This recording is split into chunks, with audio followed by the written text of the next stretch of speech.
ایک مٹھی بھر جماعت ہے صحابہ کی اور وہ اتنے کانفیڈنٹ ہے انہوں نے نہ صرف عرب کے ان مرتدین کے اوپر غلبہ پایا بلکہ چند سالوں میں رومنز اور پرشینز کو بھی الٹ دیا. یہ غلبہ اگر رسول اللہ کی زندگی میں ہوتا نا تو کوئی کہہ سکتا تھا کہ نبی اسلام ایک گڈ واریر تھے. حضور کی وفات کے بعد ان کے ماننے والوں میں ہزاروں لوگ حضور کو چھوڑ جائیں, اس کے باوجود ایک مختصر جماعت عرب کے ان تمام فتنوں پہ قبضہ پائے ود ان 3 اور 4 ایئرز, زیادہ نہیں لگا, اور دونوں سپر پاورز کو الٹ دے. یہ اس بات کی دلیل ہے جو قرآن میں اللہ نے وعدہ کیا تھا, هو الذی ارسل رسولہ بالہدی ودین الحق لیظہرہ علی الدین کلہ. وہی اللہ ہے جس نے اپنے نبی کو قرآن الہدا اور دین حق کے ساتھ بھیجا تاکہ سب ادیان پہ غالب کر دے. یہ نبی اسلام کے ساتھ غیر معمولی ایک اللہ کی مدد تھی کہ آپ کی وفات کے بعد غلبہ ہوا ہے. اگر زندگی میں ہوتا نا تو ہم کہہ سکتے تھے کہ یہ آپ کی مینجمنٹ تھی. یہ اللہ کی ایک عبادت ہے. کوئی بھی درخت اپنے پھل سے پہچانا جاتا ہے. ہمارے تمام اسٹوڈنٹس ان کے پیچھے نماز پڑھتے ہیں, چندین کو دیتے ہیں, سارے فرقوں کو, بریلوی دیوبندی اہل شیعہ. نہ ہم نے کوئی مسجد بنائی, نہ کوئی چندہ بک, نہ کوئی مدرسہ. ہم اسی سسٹم کے حصے دار ہیں جو انہوں نے بنایا ہے اور ہم انہیں سپورٹ کرتے ہیں, صرف ان سے علمی اختلاف کرتے ہیں. یہ کیا کرتے ہیں؟ یہ کہتے ہیں کہ یہ ادھر سارا کا ایجنٹ ہے, اسے ایجنسیوں نے لانچ کیا, ایجنسیاں اسے فنڈنگ کرتی ہیں. کوئی شخص ایسا پلیٹ فارم پروڈیوس کرے کہ جس پہ ہزاروں لوگ آ کے اپنی لائف سٹوری سنا رہے ہو کہ ہم کچھ ایسا پہلے یہ تھے, یہ ہو گئے, اس سے ہمارا پلیٹ فارم ہے. اس ماڈرن دور کے اندر جب لوگ ریلیجن کو سیریس نہیں لے رہے اور لوگ اپنی لائف سٹوری سنا رہے ہیں, اور بڑے کٹر لوگ جو اپنے فرقوں میں, اپنی گدیوں میں تصوف کے ساتھ اٹیچ تھے, ایک ایک کر کے ان سے ٹوٹے, ان میں سے 95% زیادہ لوگ کہتے ہیں ہمیں انجینئر صاحب کا تعارف نیگیٹو ہوا تھا. ہماری اس دعوت کو بوسٹ دینے میں سب سے زیادہ کردار جو ہے نا وہ علماء کا ہے, جنہوں نے میرے خلاف جمعے پڑھائے, میرے خلاف تقریریں ریکارڈ کی, کبھی میرے اوپر توہین مذہب کا الزام لگایا, کبھی مجھے قادیانی کہا.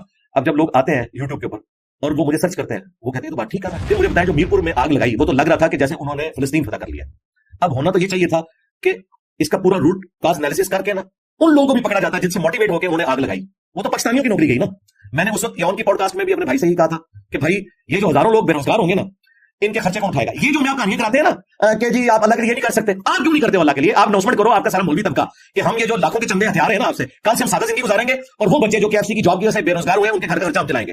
انہیں پتا لگ جائے گا کہ مخلص ہو. آپ لوگ کیوں نہیں کرتے ہو؟ فرانس میں بیٹھ کے پوسٹ لگا رہے ہیں کہ فرانس کی پروڈکٹس کا بائی کاٹ کریں. میں آپ کو جنرلی بتا رہا ہوں, جب یہ TLP والوں نے فرانس کے خلاف سب کچھ شروع کیا نا کارٹونز کے اوپر, تو فرانس سے پوسٹیں لگ رہی تھی. تو میں نے اس وقت بھی کہا تھا اللہ کے بندوں سب سے پہلے تو واپس آنا ہے. فلسطین کے والے سے ہمارا موقف ہے کہ اسرائیل نے جو کچھ کیا یہ وہی کچھ کیا جو ہٹلر نے ان کے ساتھ کیا. اس سے بڑی گالی میں اسرائیل کو نہیں دے سکتا. یہ وہ گالی ہے جو ان کی قبر میں بھی ان کے ساتھ جائے گی کہ جو کچھ ہولوکاسٹ میں تمہارے ساتھ ہٹلر نے کیا نا, اس وقت ہٹلر کی جگہ تم آ گئے ہو اور مسلمانوں کو تم نے جو ہے وہ ان یہودیوں کی جگہ کر دیا ہے جن کے لیے 100 فیکٹریاں بنائی گئی اور انہیں ظلم قتل کیا گیا. ہم ہٹلر کو بھی کنڈیم کرتے ہیں. ہٹلر کی لیگیسی اس وقت اسرائیل لے کے چل رہا ہے, اور ان مظلوم یہودیوں کی لیگیسی مظلوم فلسطینی لے کے چل رہا ہے. اس سے بڑی میں کوئی گالی اسرائیل کو نہیں دے سکتا. یہ ایک ایتھیکل گالی ہے جو کنٹرول ورڈز میں میں نے دیکھا. میں کہتا ہوں آج اگر 1000 ہمارے کوئی جنگجو ہوں جن کے ہاتھ میں تلوار ہو, سامنے سے ایک کلین شیو یہودی ایک جو ہے وہ آٹومیٹک گن لے کے آ جائے, تو یہ کیا کریں گے؟ یہ فرق ہے اس وقت. ایئر اسٹرائک نے مسلم دنیا کو اتنا پیچھے چھوڑ دیا کہ ہم اس وقت ان کا مقابلہ نہیں کر سکتے. زمینی جنگ پہ کر سکتے ہیں, ایئر اسٹرائک میں نہیں کر سکتے. آج دنیا سے ایئر اسٹرائک ختم کر دیں. پاکستانی فوج سب سے بہترین فوج ہے لڑنے کے لیے. طالبان کیوں کامیاب ہوئے؟ ان کے پاس تھوڑا بورا تھا, چھپے رہے. کارپیٹ بمنگ ہوتی تھی, بہت جانوں کا نقصان ہوا ہے. لوگ کہتے ہیں طالبان جیتے ہیں, طالبان نہیں جیتے. امریکہ ہارا ہے, طالبان نہیں جیتے. ہارا ہے کہ اکانومی کا بوجھ نہیں اٹھا سکے چلے گئے. آج وہ آگے بیٹھتے ہیں, یہ بیچارے پھر چلے جائیں گے غاروں کے اندر. کیوں؟ یہ نہیں ان کا مقابلہ کر سکتے. ان کے پاس ایئر اسٹرائک نہیں ہے. وہ اوپر سے آگے بمنگ کر کے B-52. یہ جب ہم باتیں کرتے ہیں نا تو پھر یہ جو موٹیویشنل اسپیکر کہتے ہیں کہ ہمارے بچوں کو بزدل بنا رہا ہے. بزدلی بنا رہا ہے بھائی. میں سائنس کا اسٹوڈنٹ بھی ہوں, میں انجینئر بھی ہوں, میں نے میکینیکل انجینئرنگ کی ہوئی ہے, اور میں 15 سال اس ادارے سے وابستہ رہا ہوں جو پاکستان کا میزائل سسٹم سارا ادھر سے ہے. تو مجھے تو پتا ہے گراؤنڈ ریئلٹیز کیا ہے. اسلامک ڈیموکریسی جسے جماعت اسلامی بھی سپورٹ کرتی ہے, مذہبی جماعت کے طور پہ سب سے آرگنائز جماعت وہی ہے. مولانا فضل الرحمان صاحب بھی اون کرتے ہیں. انہوں نے 3-4 دفعہ خود کچھ حملے اپنے اوپر کروا لیے TTP کے, صرف اس وجہ سے کہ انہیں تکلیف ہے کہ اتنی بڑی ریلیجس پرسنالٹی پاکستان کے آئین کو مانے ہوئے. اس اعتبار سے اپنی ساری کمزوریوں کے باوجود میں مولانا فضل الرحمان کو پاکستان کی پالیٹکس, ایون پاکستان کی نظریاتی حدود کی حفاظت کے اعتبار سے ایسٹ مانتا ہوں. اب تو مجھے کہنے میں آ رہی ہے, اب تو PTI کے لیے بھی ایسٹ ہے. ٹھیک ہے, پہلے وہ جس کی یوں ایسے پردہ کر کے نقلیں اتارتے تھے, آج وہ PTI کے منظور نظر ہے. ہمیں وہ اس وقت بھی اچھے لگتے تھے, آج بھی اچھے لگتے ہیں. ہم اصول کے اوپر کھڑے ہیں. تو مولانا فضل الرحمان صاحب جو PTI کے اس وقت امام ہے, تو وہ ایسٹ ہے. کم از کم انہوں نے لاکھوں لوگوں کو نان اسٹیٹ ایکٹر بننے سے روک لیا. یہ بہت بڑا ان کا کریڈٹ ہے, قومی دھارے میں رکھا ہے. TLP سے ہمارے جو اختلافات اپنی جگہ, لیکن ایٹ لیسٹ وہ سسٹم کا حصہ بنے. اس اعتبار سے میں ان کی تعریف کرتا ہوں کہ بجائے یہ کہ انہوں نے اسلحہ اٹھانے کے قومی دھارے میں آیا. یہی ہونا چاہیے, یہی ایک طریقہ ہے. اب رہا مسئلہ کہ یہ بار بار ہمیں کبھی ضرب عزم, کبھی رد الفساد, کبھی عزم استحکام, تو یہ تو ہماری مجبوری ہے. ہم کمبل کو چھوڑنا چاہتے ہیں, کمبل ہمیں نہیں چھوڑ رہا. ہم نے جو اتنی غلطیاں کی ہیں اتنی جلدی تو جان نہیں چھوڑے, سیدھی سی بات ہے. اس کے لیے آپ کو کاؤنٹر نیریٹو لانچ کرنا پڑے گا. جو یہ ہمیں پڑھاتے ہوتے ہیں نا پاکستان کی نظریاتی حدود کی حفاظت ہم کر رہے ہیں. نظریاتی حدود کی حفاظت کوئی نہیں ہو رہی ہے, جغرافیہ کی حفاظت ہو رہی ہے. ابھی تک کوئی سیریس کوشش نہیں ہوئی ہے. مجھے بتائیں وہ تمام علماء جو ان چیزوں میں بولتے تھے, ایک ایک کر کے خود کچھ حملوں میں شہید کر دیے گئے. ایک بندہ بچا تھا غامدی صاحب, وہ بیچارے پوری زندگی ملیشیا گزاری اور اب وہ بیٹھے ہوئے امریکہ کے اندر. تو نظریاتی حدود کی حفاظت غامدی صاحب نے کرنی ہے, آرمی چیف نہیں کر سکتا. ایک آسما جہانگیر آپ 70 سالوں میں صرف پیدا کر سکیں, یہ ایک داڑھی پگڑی والا بندہ کہہ رہا ہے. کتنے لوگ ہیں جو سچائی کے لیے کھڑے ہوتے ہیں, کوئی دلیری دکھانے کے لیے کھڑا نہیں ہوتا. آسما جہانگیر کو سب سے زیادہ تکلیفیں کس سے اٹھانی پڑی؟ مذہبی طبقے سے, اسٹیبلشمنٹ سے. پھر آپ یہ کہتے ہیں کہ یہ لوگ آپ کی خدمت کریں اور آج آپ کا قبلہ درست ہوا ہے, تو آسما جہانگیر یا ان کی لیگیسی جو لے کے چل رہے ہیں وہ فوج کے آگ میں کھڑے ہو جائیں.